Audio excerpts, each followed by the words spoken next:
Habibi Akbar.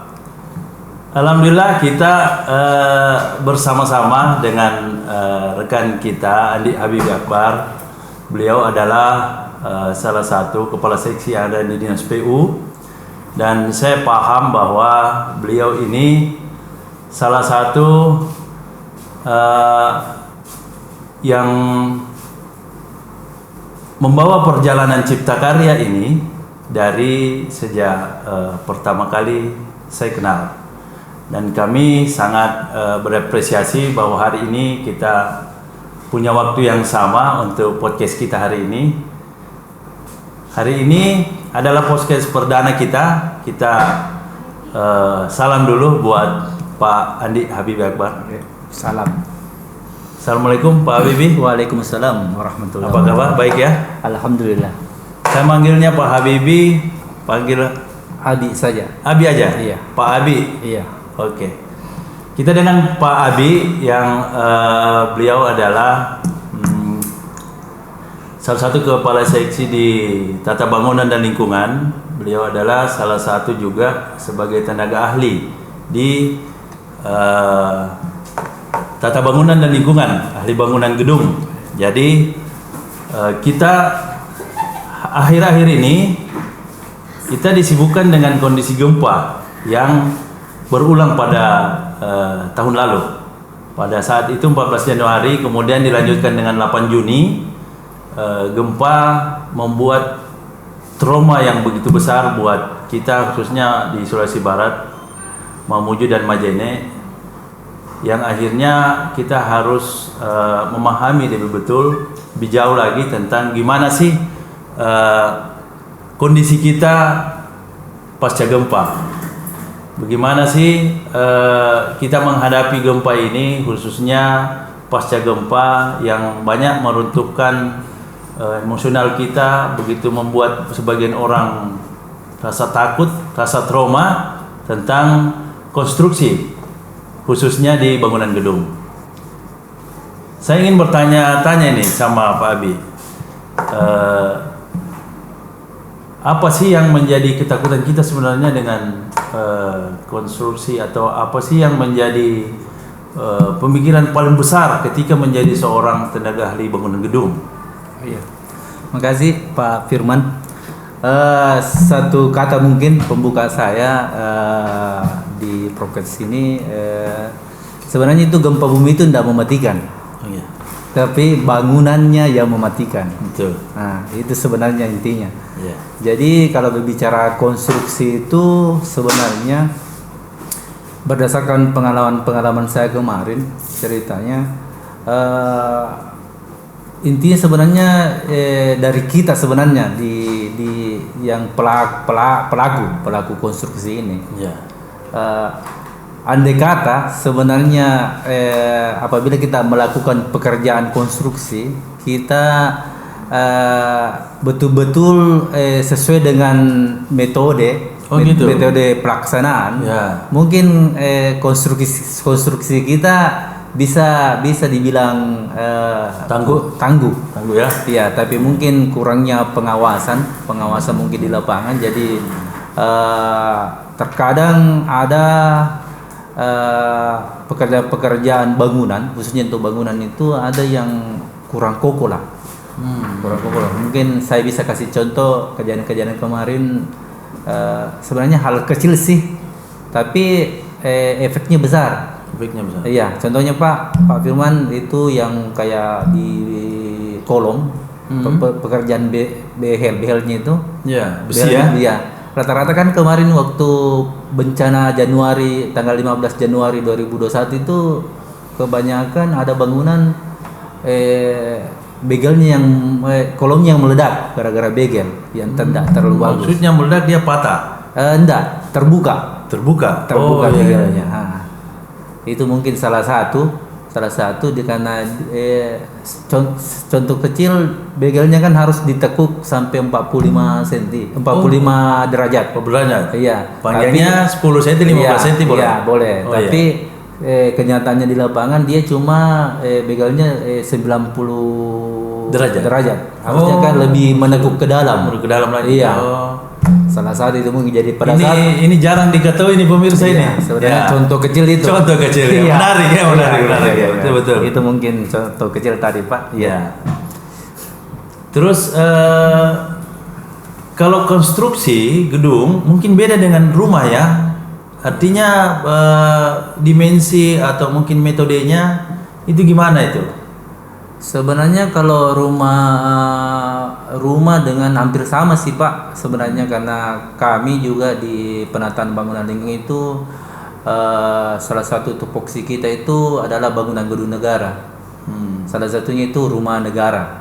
Rumah dinas. Jadi, rumah dinas. Ya. Nah, jadi kalau berbicara rumah umumnya dengan rumah dinas hampir sama karena Ya. rumah dinas itu dia ndak berlantai juga, dia satu lantai.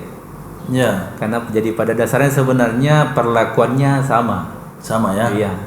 Karena metodenya masing-masing juga punya. Iya.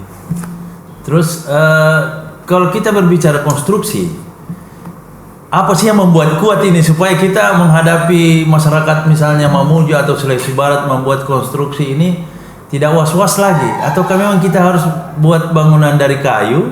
Atau mungkin lebih spesifik lagi, bagaimana supaya bangunan kita ini kokoh gitu? Kita tahu bahwa 6,2, 5,8, mudah-mudahan nanti lebih kecil lagi daripada itu. Tapi kira-kira menghadapi itu apa kira-kira intinya? Sebenarnya pada saat pengerjaan konstruksi itu sebenarnya yang perlu kita hindari itu jatuhnya bangunan. Jatuhnya. Iya. Jadi sebenarnya kayak contohnya dinding. Dinding itu sebenarnya bagaimana kita supaya itu dinding tidak tidak jatuh langsung. Ya. Nah, Dia bertahan ya. Iya, bertahan. Walaupun retak nggak apa-apa.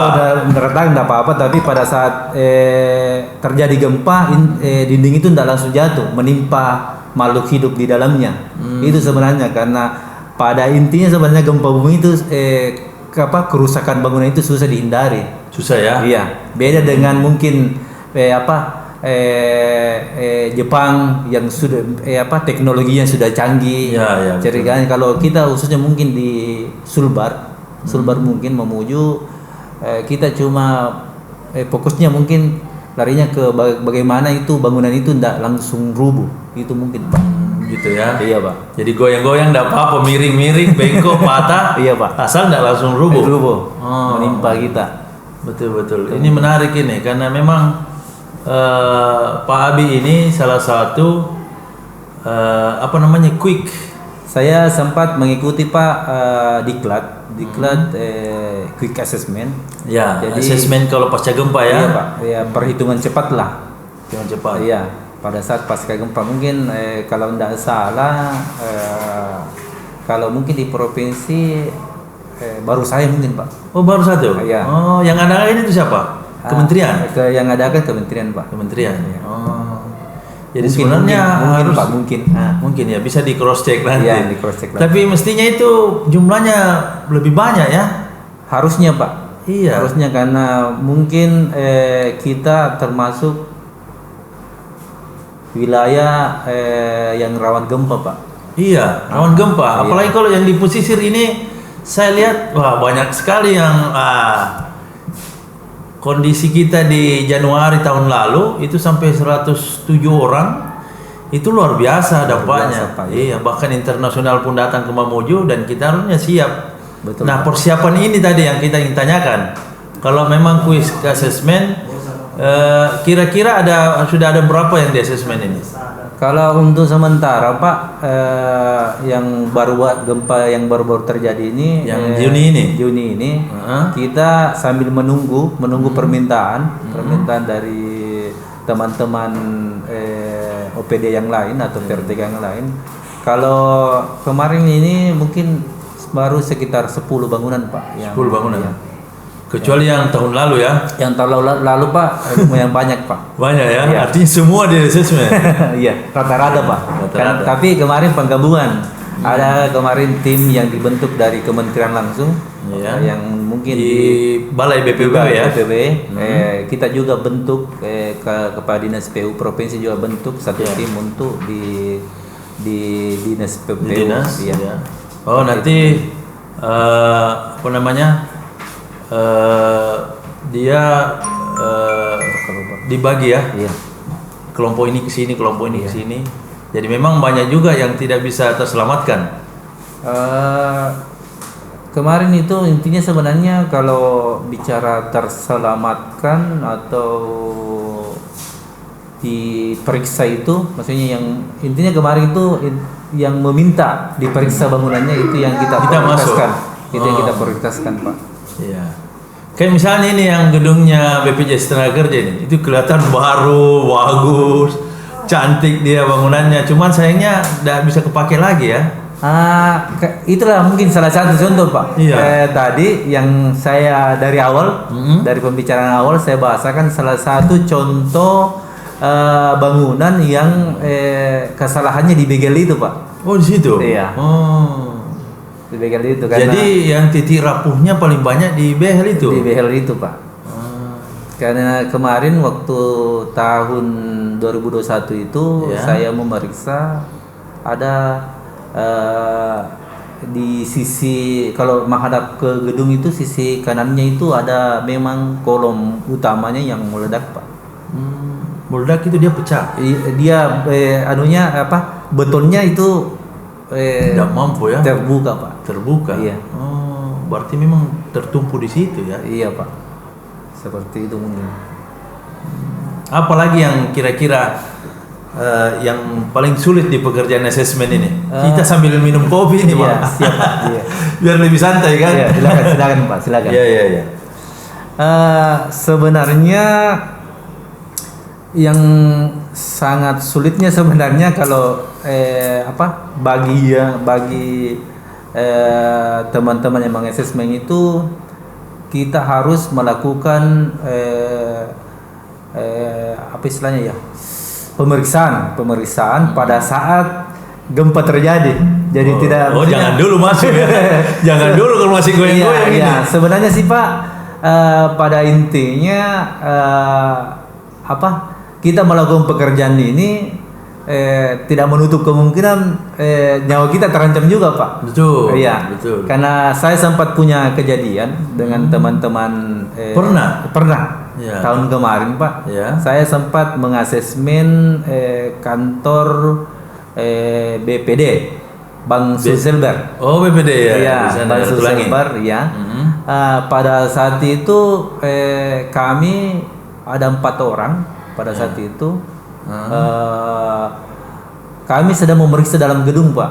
Ya. Ya. Yang notabene sebenarnya pada saat kita sampai di sana sudah ada penurunan struktur, Pak. Oh, sudah ada. Iya, sudah ada penurunan. Miring. Dia bersamaan kayaknya, Pak.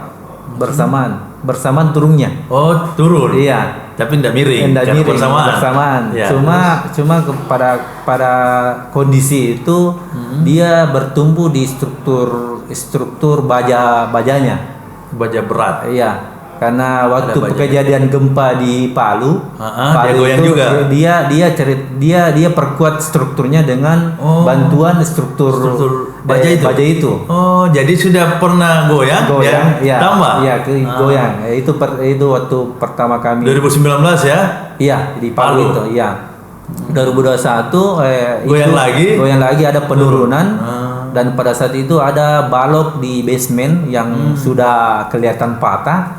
Tapi karena memang tugas dan fungsi kita harus masuk memeriksa, kita harus dilengkapi BPJS ini. harus masuk.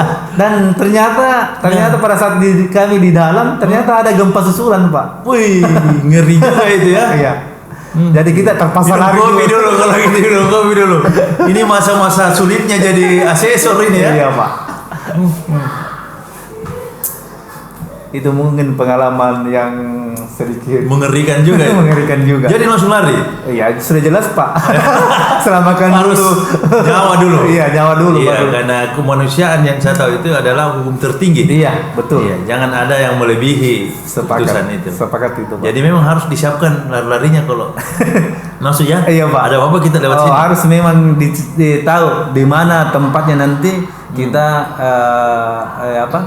menyelamatkan diri pada saat terjadi gempa. Oh gitu. Iya. Kayak kita ini di bidang Jalkon, kita lari ke sebelah kiri Iya, nih. Pak. Iya, kalau yang sebelah sana masuk ke bawah meja. Iya. Terus ada yang lain lagi? Kalau pengalaman kemarin saya itu kalau khusus untuk saya itu Pak, tapi yang pengalaman teman-teman Ya. mungkin bisa di cross check ke teman-teman yang lain pada saat dia asesmen maka Brimob ya, markas besarnya Brimob yang dekat Goyang juga. goyang pada itu Retak. ada cerita lucu sih. Ya. Sebenarnya dia Ini lagi deh. manjat pakai tangga baru terjadi gempa Pak. Loncat. Saya kurang tahu apakah teman loncat pada saat itu atau tidak. Yang jelas teman-teman berhamburan pada saat itu Pak.